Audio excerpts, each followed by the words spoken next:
Ni jambo la kiungwana kuwakaribisha wageni mbalimbali katika makazi yetu, kwani hata kupitia maandiko mbalimbali ya dini zetu tunashauriwa kuwakarimu na kuwakaribisha wageni kwenye makazi yetu. Pamoja na kuwa ni kitendo cha kiungwana na wema kuwakaribisha wageni mbalimbali katika makazi yako, lakini wapo baadhi ya wageni ambao hawastahili kukaribishwa kwenye makazi yako.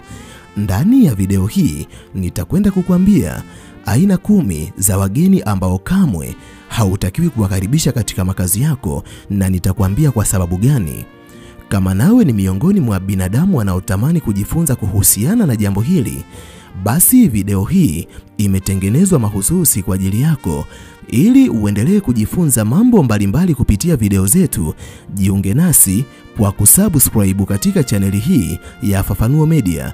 Hapo utakuwa wa kwanza kupata video zetu pindi tunapoziweka kwenye chaneli hii. Hautajutia MB zako, kwani mara zote tunajitahidi kuwa bora zaidi ya jana. Asante, enjoy. Wafuatao ni wageni ambao hautakiwi kuwakaribisha katika makazi yako. Namba 1, wageni wanaoingia na malalamiko tu katika makazi yako. Kuna aina mbalimbali za binadamu ambao huyatembelea makazi yetu. Wapo baadhi ya binadamu ambao huleta habari njema za kufurahisha na kuleta furaha kwenye makazi yetu, lakini wapo baadhi ya binadamu ambao mara nyingi kila wanapokuja kwenye makazi yetu wanakuwa wanalalamika tu, na mara nyingi wanakuwa ni binadamu ambao wanazungumza mabaya kuhusiana na maisha yao au maisha ya watu wengine. Si jambo jema kuwakaribisha kila mara binadamu hawa kwenye makazi yako, kwa sababu tabia ya ulalamishi katika makazi yetu huwa inavutia negative energy kwenye makazi yetu.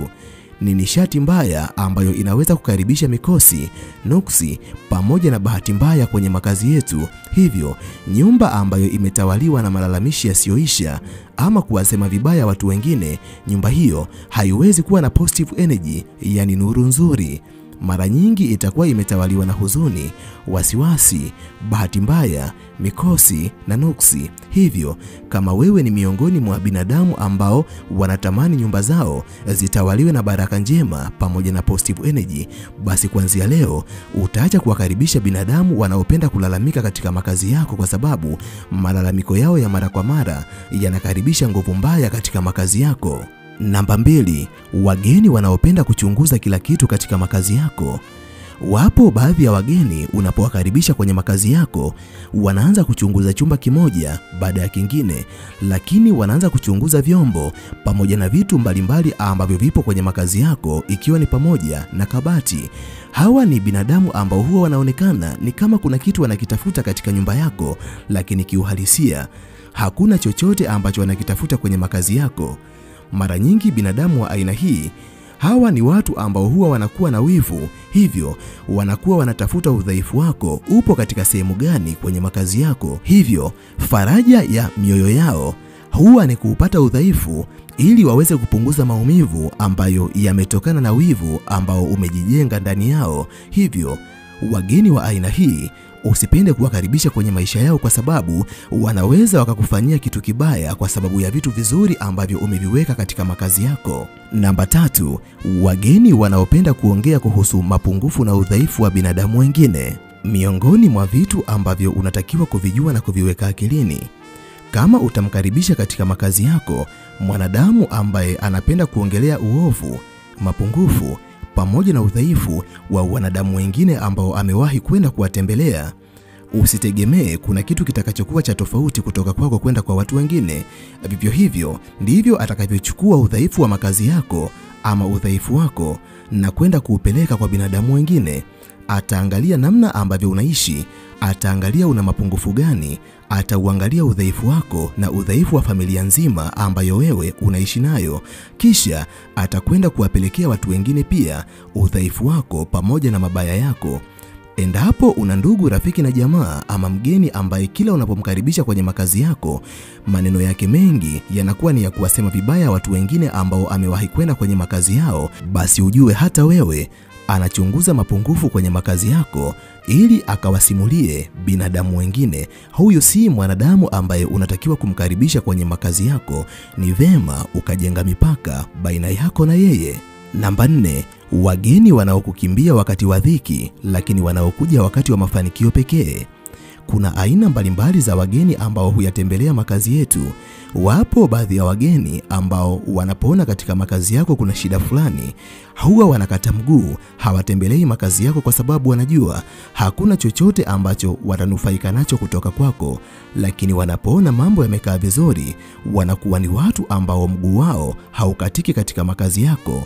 Hawa si wageni ambao unatakiwa kuendelea kuwakaribisha kwenye makazi yako, kwani wageni hawa wanatembelea katika makazi yako kwa sababu kuna faida ambayo wanaipata kutoka kwako. Isingekuwa faida hiyo, basi wasingethubutu kutia miguu yao kwenye makazi yako. Hawa ni watu ambao unatakiwa kuwawekea mipaka, usiwakaribishe katika makazi yako. Namba 5, wageni wanaoacha nguvu mbaya katika makazi yako. Wageni mbalimbali ambao huyatembelea makazi yetu huwa wana nguvu mbili ambazo wanatembea nazo. Wapo baadhi ya wageni ambao ndani yao wana positive energy. Mara nyingi hawa ni wageni ambao wanapotembelea makazi yetu yanatawaliwa na amani, furaha pamoja na uchangamfu ambao mara nyingi huwa haueleweki chanzo chake hasa ni nini. Lakini wapo baadhi ya wageni ambao huwa wanakuwa na negative energy ndani yao, yani wana nguvu mbaya. Mara nyingi wageni hawa wanapotembelea makazi yetu, ghafla tangu ujio wao kwenye makazi yetu, tunajikuta tunatawaliwa na huzuni, bahati mbaya pamoja na mikosi.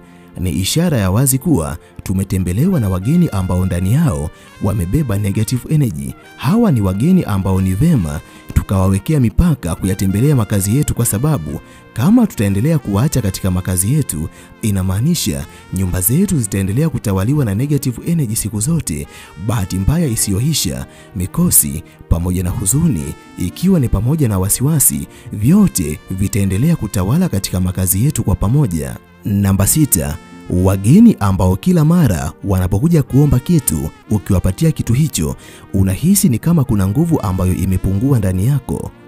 Siri ambayo asilimia kubwa ya binadamu hawaijui ni kuwa wapo baadhi ya wageni ambao wanapopita katika makazi yako wakiomba kitu fulani, ukishawapa kitu hicho, hawaondoki na kitu hicho pekee, bali wanaondoka na nguvu ambayo ipo ndani yako. Na mara nyingi wageni hao wanaweza wakawa wezi wa nyota, ama wanaweza wakaiba nguvu ambayo ipo ndani yako, na unaweza ukapata hisia ni kama kuna kitu fulani ambacho kimepungua ndani yako kila wanapokuja kuomba kitu fulani na ukawapa. Sikatazi kuwa msaada kwa watu wengine ni jambo ambalo hata vitabu vya dini ambavyo tunaviamini vimekuwa vikitusisitiza kuwasaidia watu wengine, lakini wapo baadhi ya watu ambao hugeuza wema wetu na kuwa fimbo ya kutuadhibia sisi wenyewe. Hivyo endapo huwa unapata hisia kila unapomsaidia mtu fulani kuna nguvu fulani inapungua ndani yako, inawezekana huyo ni mwanadamu ambaye anaiba bahati, nyota ama nguvu yako. Hivyo jiwekee mipaka, kuwa makini na wageni ambao wanakuja na kuwapa msaada. Namba 7, wageni wasiopenda kuondoka. Kwa kawaida, mgeni mzuri anapotembelea katika makazi yako huwa anaujua muda wake wa kuondoka. Mgeni ambaye huwa anakuja katika makazi yako lakini hajui ataondoka lini, huyo ni mtu ambaye hautakiwi kumkaribisha kabisa katika makazi yako, kwa sababu ataleta uvivu, yani vitu ambavyo ulitakiwa kumakinika navyo.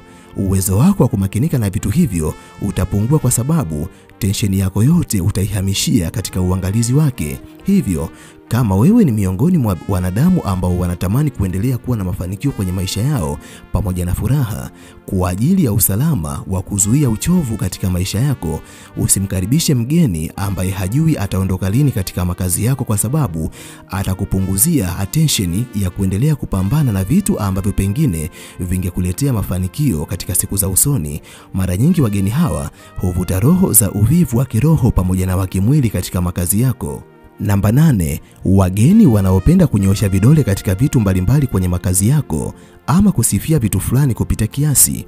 Mara nyingi wageni hawa kila kitu ambacho wanakiona utaona ananyosha kidole na kusema kitu hiki kizuri sana, na maelezo yake yanakuwa ni ya kusifia kupita kiasi.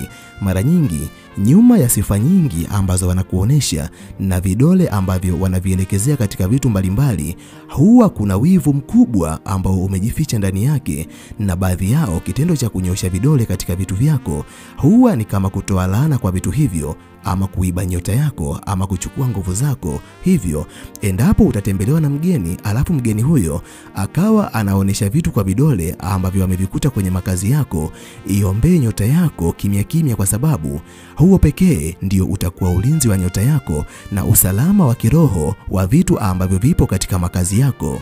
Namba 9, wageni ambao wanaingia katika makazi yako bila kuwakaribisha. Miongoni mwa vitu ambavyo lazima viheshimiwe katika maisha yako ni mipaka ambayo umejiwekea. Katika nyumba zetu kuna milango kwa sababu tunahitaji watu waweze kubisha hodi kabla ya kuingia kwenye makazi yetu. Ndivyo ilivyo hata katika maisha yetu. Ipo mipaka ambayo tumejiwekea, na mwanadamu anapovunja mipaka hiyo huwa anakuwa ametukosea heshima sana.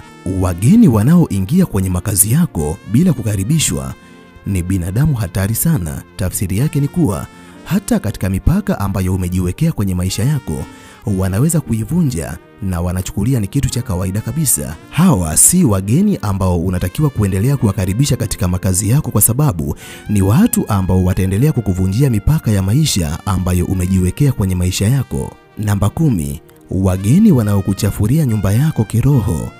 Katika hali ya kawaida unaweza usielewe ni nini uchafu wa kiroho, bali wageni wanaofanya mambo mabaya wakiwa katika makazi yako watadondosha uchafu wa kiroho katika makazi yako. Vipo baadhi ya vitendo ambavyo kama vikifanyika kwenye makazi yako vitaweza kupelekea uchafu wa kiroho katika makazi yako. Kwa mfano, kubishana kupita kiasi kunaweza kukaleta hasira miongoni mwa binadamu wanaobishana, ama kuzungumza mambo mabaya katika makazi yako kunaweza kukapelekea uchafu wa kiroho kwenye makazi yako. Hivyo kuwa makini na aina hii ya wageni. Kama wageni ambao wanakuja katika makazi yako ni wachafu wa kiroho, wataleta uchafu wa kiroho kwenye makazi yako, na mwisho wa siku nyumba yako itaanza kuandamwa na bahati mbaya, mikosi pamoja na nuksi ambazo haziishi. Mimi kwa leo ninaomba niishie hapa. Ninahitimisha nikiamini kuna jambo kubwa ambalo umejifunza kupitia video hii. Nikutakia wakati mwema. Asante, bye. Tukutane katika video ijayo. Nimalize kwa kusema nawapenda sana sana zaidi ya sana.